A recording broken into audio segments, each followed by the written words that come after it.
It's super to be back in France and as headliners. And France is, of course, a very special country for us. It's a unique pays. And it's our roots are there. We began with Holy Records here back in the 90s, and it's we have many friends here and loves, and it's very good to be back. This is the second time we play in Paris, but first time as headliners. We were very happy to hear that the show was completely sold out, and it was really packed with people, and it was a crazy show. The crowd was insane, and we didn't want to go home. I mean, playing in all of France was insane. Lyon, Strasbourg, wherever. Lyon, Strasbourg, and also in Besançon. And it was really.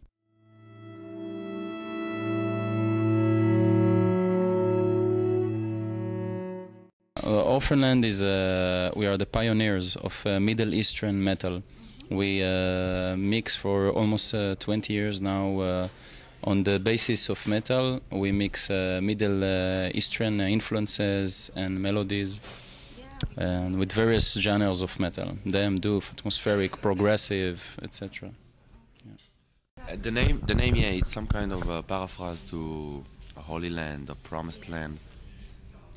The way we see it, and we got a decision very long time ago, when we were teenagers, that we want to reflect our music into the concept of our life in the Middle East. So we decided to play Middle Eastern metal, and we decided that the name of the band will be, in a way, some paraphrase to our land, to what is going on in our land. And so this is probably the name. That's why.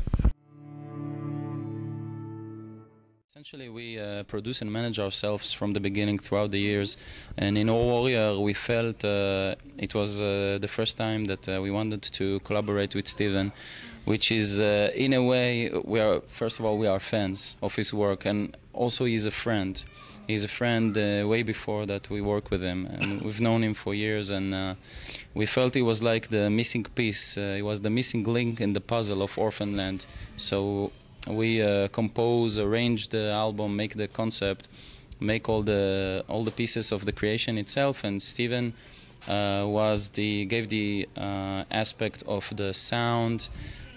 He did the mixing of the album, he did the keyboards, he added the mellotron choir, etc. parts of the album, and I think that's something that gives this album its unique touch from his point. It was just wonderful and amazing to work with him.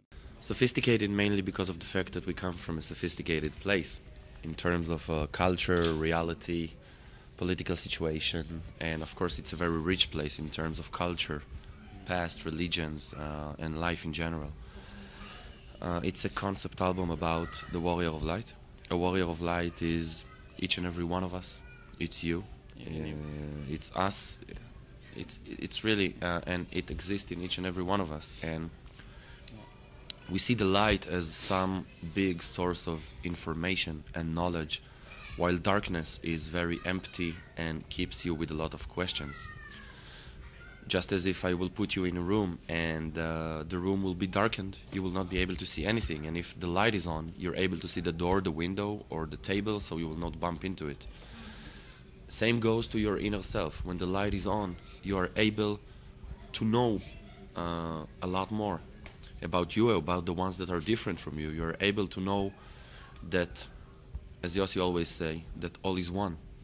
You're able to understand that we are all one big family. We are all one because the light is on, and you're not afraid from the one that is different from you, and you understand that if you surround yourself with these family mates, even though they are different from you, you become a very rich person, because your friends will be from so many cultures and they speak so many languages, and the music instruments are so various.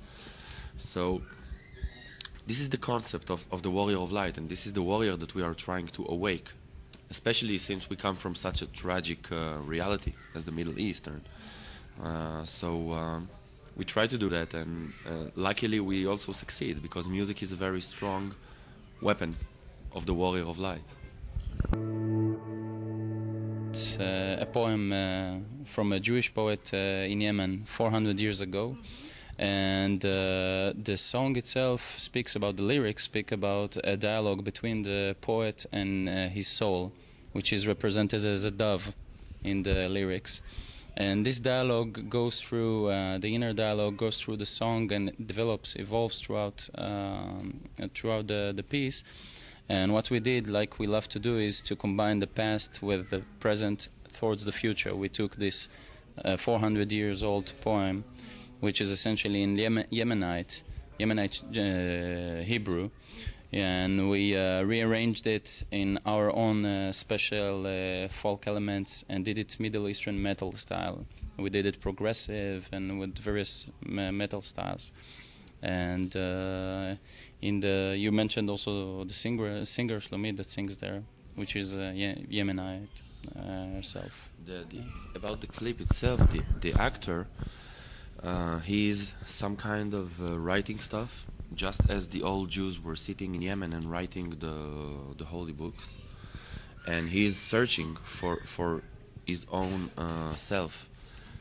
It's like us as human beings, we are having these voices inside of us. Sometimes we are having our inner voice who tells us what to choose, and we have dilemmas, and we also have an inner conversation in each and every one of us. And this is something that happens in the song and also happens to the poet who looks for his soul, and it comes to reflect the difficulty that a human have to find peace and comfort and to even find himself in this very strange world. So at the end he freaks out, and from writing on a paper in a very holy way, he starts to freak out and write on himself.